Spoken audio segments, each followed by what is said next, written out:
Imagine this, if you will. A valley carved by time and tenacity, now gasping under the relentless glare of a sun that had forgotten how to be gentle. The earth, once a tapestry of deep greens and rich browns, was now a fractured mosaic of cracked ochre and pale, dusty yellow. For weeks the sky had remained a vast, empty canvas of blistering blue, offering no hope, no hint of reprieve.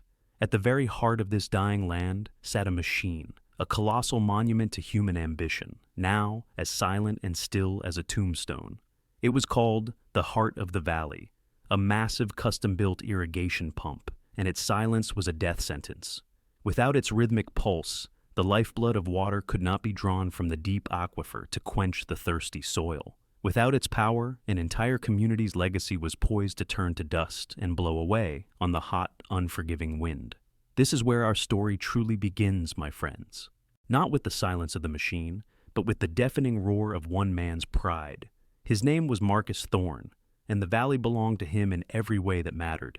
He owned the largest ranch, the primary water rights, and the crushing weight of every man's debt. He was a man forged in the crucible of loss and hardened by success, his face a roadmap of harsh decisions and unspoken grief. He stood now before the silent engine, his shadow stretching long and imposing in the late afternoon light, a titan surveying a broken idol. Beside him, a team of so-called experts, men with crisp uniforms and expensive diagnostic tablets, shuffled their feet, their faces a mixture of professional embarrassment and fear. They had failed. For 3 days they had prodded and scanned, their technology rendering them blind to the engine's simple, brutal truth. It was, they declared, dead. A catastrophic failure of the primary turbine shaft, a fracture in the core block, $1 million fix with a 6-month wait for a replacement. 6 months. In 6 months, the only thing left to irrigate here would be memories. And then, a dusty pickup truck, old enough to have stories of its own, rattled to a stop at the edge of the scene. From it stepped a figure that seemed utterly alien in this world of masculine anxiety and mechanical despair. A woman. Her name was Elara Vance.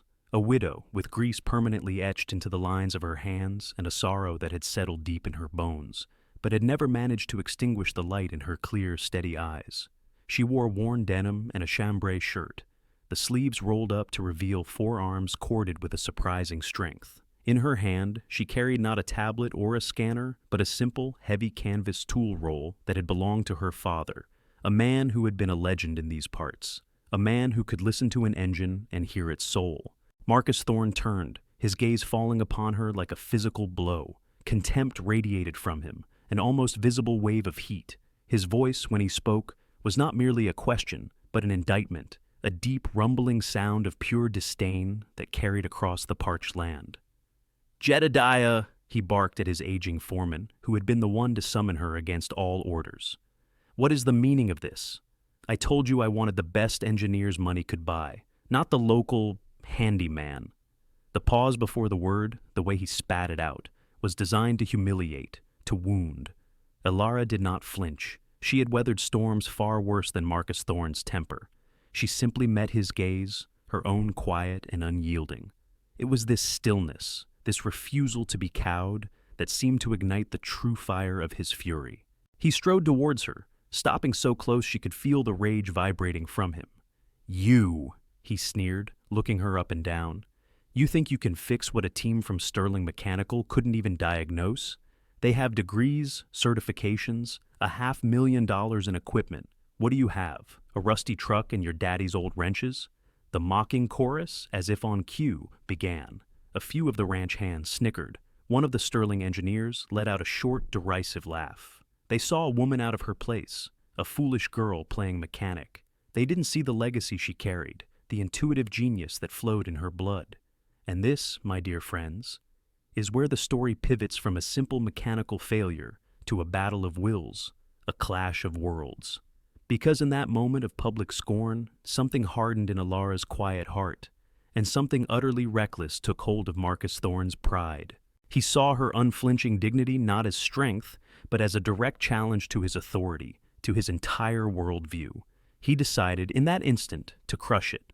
"All right," he announced, his voice booming for all to hear, a grand pronouncement to the assembled court of his own making. "You want to play with the big boys? Let's make a wager." He swept his arm out, gesturing towards a distant plot of land, a beautiful 100-acre parcel with a derelict farmhouse, known as the Old Miller Place. It was a piece of land Alara had dreamed of her entire life. "You get that engine running by sunset tomorrow," he declared, a cruel smile twisting his lips, "and I will sell you the deed to the Miller Place for $1. A collective gasp went through the crowd. 100 acres of prime land for $1. It was an insane offer, a king's ransom. But then came the other side of the coin, the part designed to be the final, crushing blow. "But when you fail," he continued, his voice dropping to a low, menacing growl, "and you will fail, you will pack your bags and you will leave this valley. You will never so much as touch a spark plug in this county again. We will have no more need for sentimental fools playing at their father's trade." He was offering her a dream, wrapped in the certainty of her own public destruction. The silence that followed was thick and heavy, charged with anticipation. Every eye was on Alara Vance, the grieving widow, the underestimated daughter, standing alone against the titan of the valley. And in that silence, she gave a single, firm nod. That was all. No grand speech, no defensive retort. Just a nod.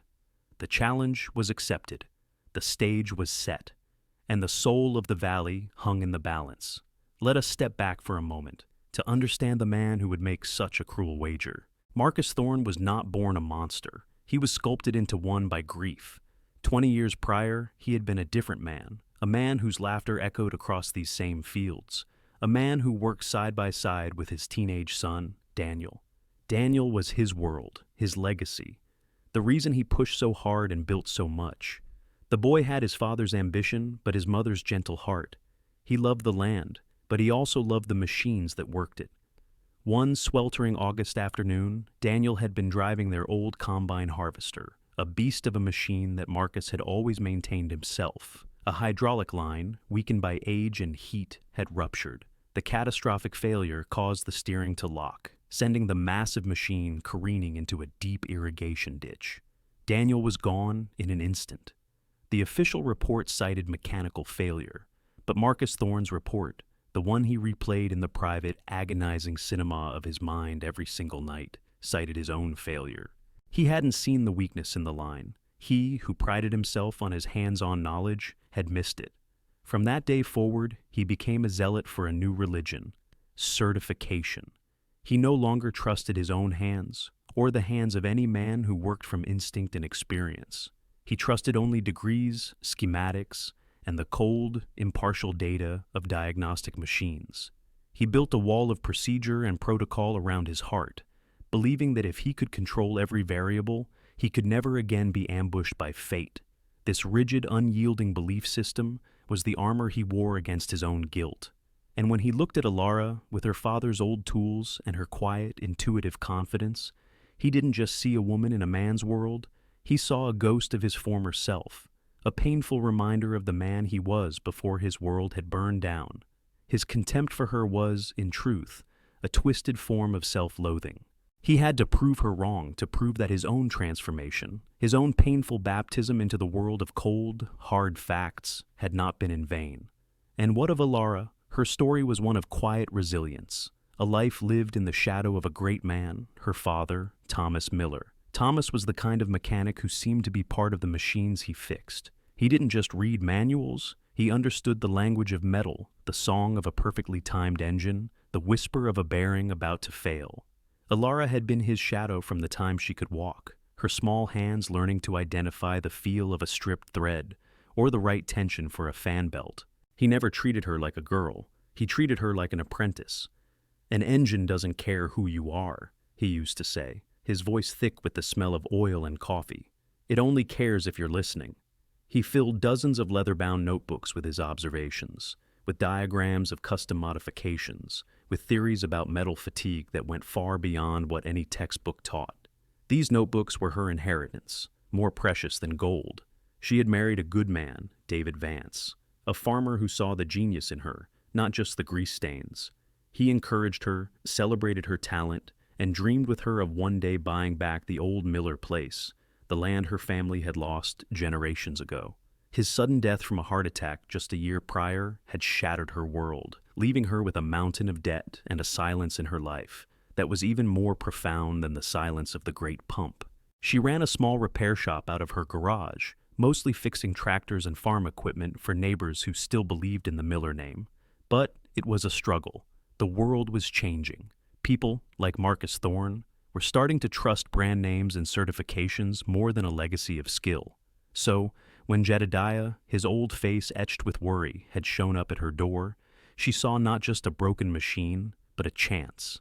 A chance to honor her father, to prove her husband's faith in her had been justified, and perhaps, just perhaps, a chance to claw her way back into the light. She didn't accept Thorne's wager out of pride, but out of necessity.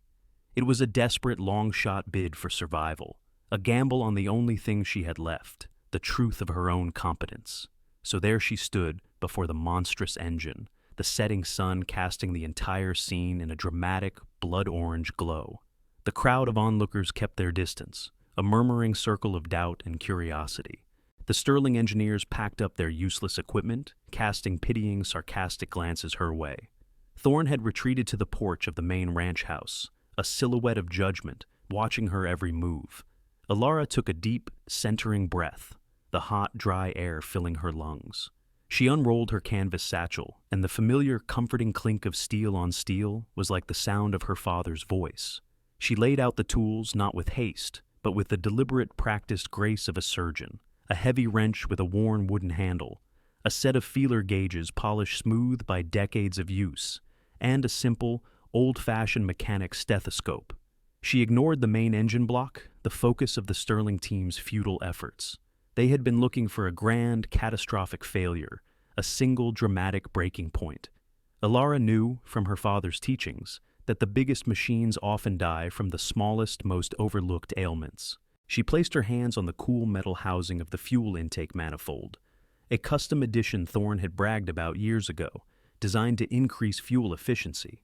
She closed her eyes, the mocking chorus quieted, replaced by a confused curiosity. What was she doing? Praying to it? For a long moment she just stood there, her hands resting on the machine, her brow furrowed in concentration. She was not praying, she was listening. Not with her ears, but with her fingertips, feeling for the ghost of a vibration, the memory of movement, the subtle discordance that told a story of what had gone wrong. Her father had taught her this. Every machine has a story, he'd say. The dents, the welds, the way the metal heats and cools. It's all there. You just have to be patient enough to read it. She felt nothing. A deep, profound coldness. The machine wasn't just broken, it felt violated, its internal harmony fundamentally disturbed. She moved from the intake, her hands tracing the path of the fuel lines, her touch light and inquisitive. The Sterling team had run a full electronic diagnostic on the fuel injectors, the pumps, the pressure, all systems green, but their scanners only read what they were programmed to read. They couldn't detect an intruder, a foreign element that didn't belong. She pulled out the stethoscope, placing the cold metal diaphragm against a secondary fuel filter housing, another part of Thorne's custom system. One that wasn't even on the manufacturer's official schematics. The crowd murmured again. Was this a joke, using a doctor's tool on a diesel engine? Jedediah, however, watched with a dawning recognition. He had seen Thomas Miller do the exact same thing 20 years ago on an old generator everyone else had given up on. Alara tapped the housing gently with the knuckle of her forefinger, a series of rhythmic, probing taps. She listened intently, her eyes closed. Instead of the clear, hollow resonance of an empty filter casing, she heard a dull, muted thud. Something was inside, something that was dampening the sound, something that shouldn't be there. Without a word, she selected a large wrench from her roll. The muscles in her back and shoulders tensed as she put her weight into breaking the seal on the housing. It was torqued down with excessive force, as if someone didn't want it to be easily opened. With a loud groan of protesting metal, the seal broke. She carefully unscrewed the heavy cap and lifted it away. Inside, nestled against the fine mesh of the filter, was a thick, viscous, crystalline sludge. It was sticky and smelled faintly sweet. Her heart sank, but a cold clarity washed over her. It was sugar, a massive amount of it, poured directly into the fuel tank. This wasn't a mechanical failure. This wasn't bad luck or metal fatigue. This was sabotage, a deliberate, malicious act designed to kill the heart of the valley. A wave of whispers rippled through the onlookers as she held up a finger coated in the gritty, syrupy mess. Jedediah swore under his breath, his face darkening with anger. Who would do this? Who would risk the entire valley out of spite? Alara's mind, however, was already racing ahead. The sugar explained the primary shutdown. When heated in the fuel lines, it would have turned into a thick, abrasive caramel, clogging the injectors and starving the engine. The Sterling team, with all their technology, had been looking for a broken part inside the engine, while the poison had come from the outside. They had been asking the wrong questions, so they got the wrong answers. But Alara knew this was not the end of the problem. It was only the beginning. The saboteur would have known that simply cleaning the lines wouldn't be enough. The initial attempt to start the engine after the sugar was introduced would have caused immense pressure spikes throughout the delicate fuel system. She began the laborious process of draining the massive fuel tank, the contaminated diesel pouring out like brown sludge. The ranchers, their mockery now replaced with a grudging respect, pitched in to help, bringing barrels and pumps. They had come to watch a woman fail. They stayed to help a professional work. As the last of the fuel was drained, she saw it. Tucked away in a corner of the tank, wedged against a baffle plate, was a small object wrapped in oilcloth. Her heart hammered against her ribs. With a long wire, she carefully fished it out. Her hands, slick with diesel, trembled slightly as she unwrapped it. It was a folded, oil-stained note. She unfolded it. The handwriting was a furious, jagged scrawl. It read, "Thorn, you built your kingdom on the ruins of my family. You took our land, our legacy, and left us with nothing. Now you will know what it feels like to watch everything you love turn to dust. An eye for an eye." It was signed Robert Gable. The name hit Jedediah like a physical blow. "Robert Gable," he whispered, his voice hoarse.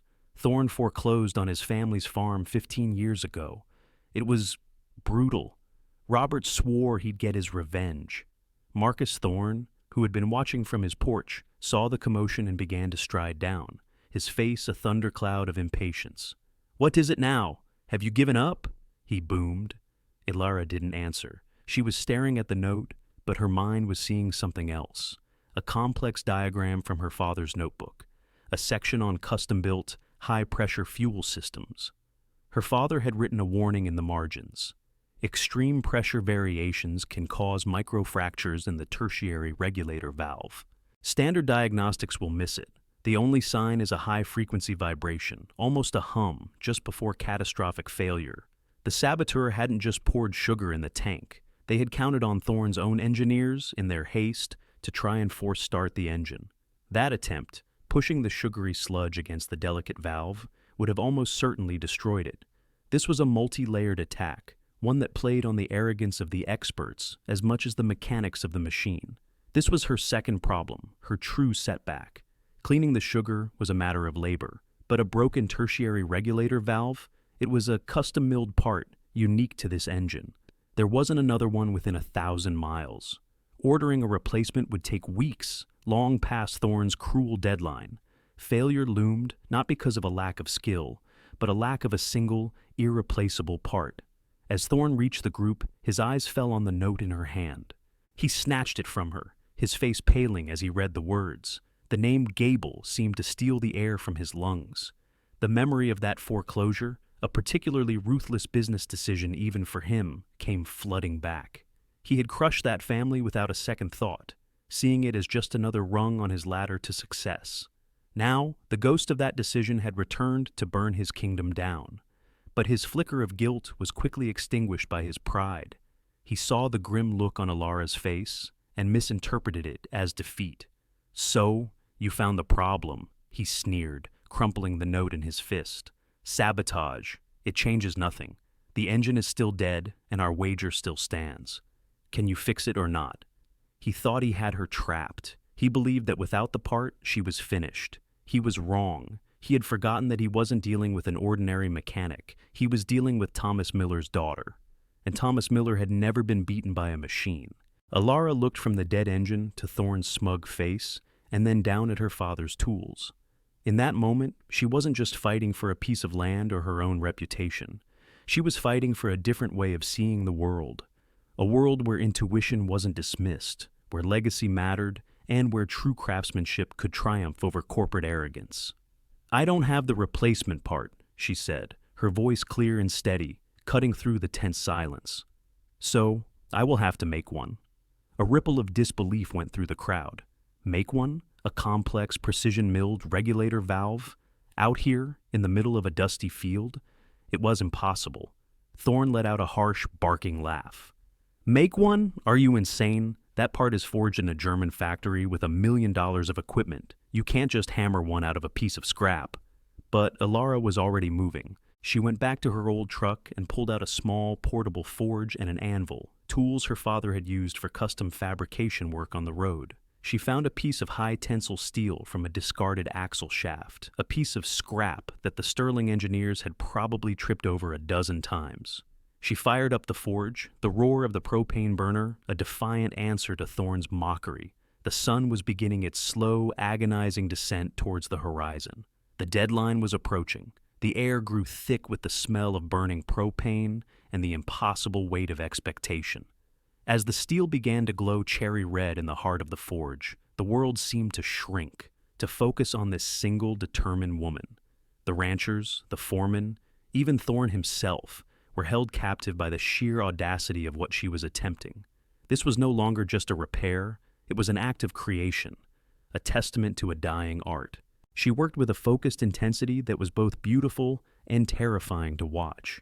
The rhythmic clang of her hammer on the anvil was the only sound, a steady, determined heartbeat in the silent valley. Each blow was precise, deliberate, shaping the raw steel with a knowledge that lived in her muscles and bones.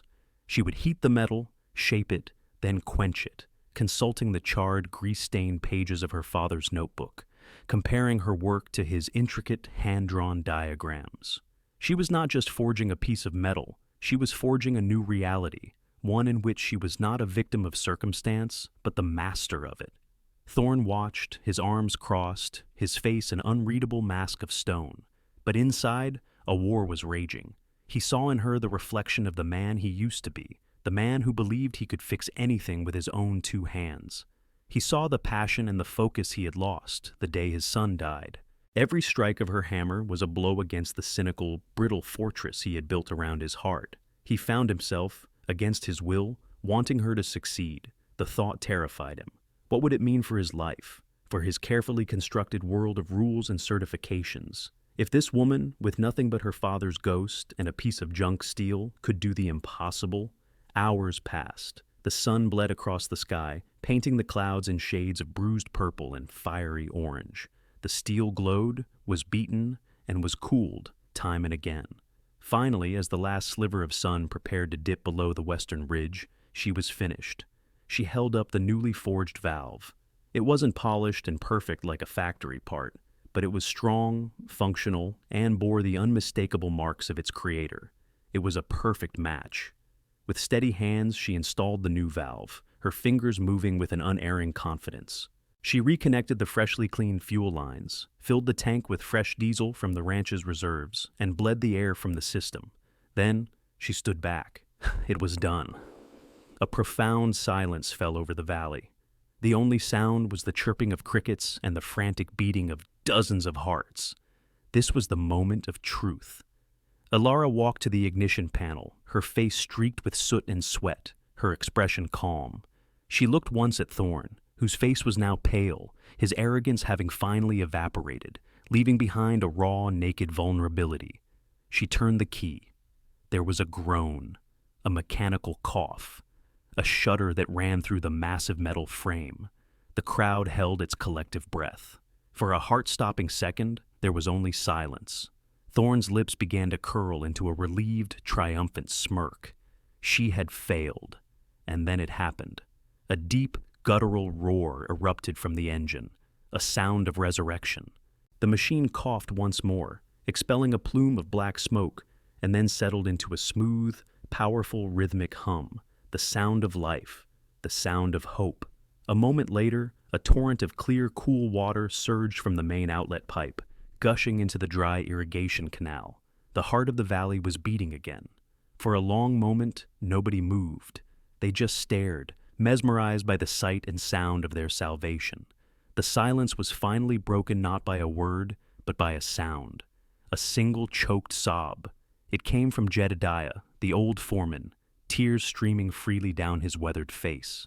Then, another man cheered, and another, and suddenly, the air exploded with a cacophony of joyous shouts, applause, and whistles.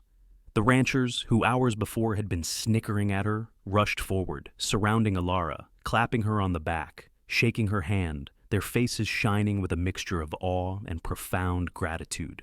The Sterling engineers stood apart, their faces slack with disbelief, their $500,000 of equipment utterly humbled by a woman with a forge and a notebook.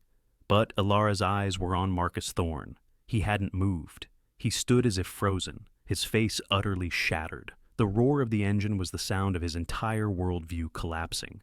Everything he had built his life upon since his son's death, his belief in procedure, in certification, in the inherent superiority of expensive credentialed men, had been proven false. It wasn't just that she had fixed the engine. It was how she had fixed it, with instinct, with legacy, with a hands-on genius that no degree could confer. She had shown him that the way of life he had abandoned, the one he had so bitterly scorned, was not just valid, it was, in this moment, superior. The armor of his pride, so carefully constructed over 2 decades, had been pulverized, leaving him exposed and defenseless.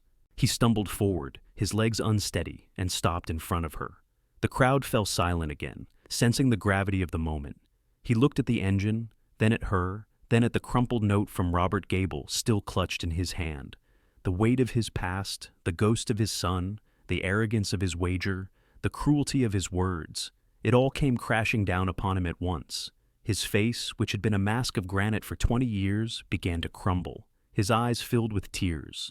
He began, his voice cracking, a raw, broken sound. I was wrong. The admission hung in the air, more powerful than the roar of the engine. He wasn't just talking about the wager, he was talking about everything. I was wrong about you. I was wrong about your father. I was wrong about everything. He sank to his knees, a Titan brought low, not by force, but by the undeniable truth of a woman's competence. In front of the entire valley, Marcus Thorne, the proud, unyielding magnate, wept. He wept for his son. He wept for the man he had become. And he wept with a strange, painful sense of relief, the feeling of a long, festering wound being lanced open. Please, he whispered, looking up at her, his face a mess of tears and dirt. Forgive me. It was in this moment of utter surrender that another figure stepped out of the crowd, an elderly woman with a kind face and eyes that held a deep, ancient wisdom. She was Mrs. Gable, a woman Alara had briefly met earlier that week when she had stopped to help her fix a flat tire on the side of the road, refusing any payment for her time.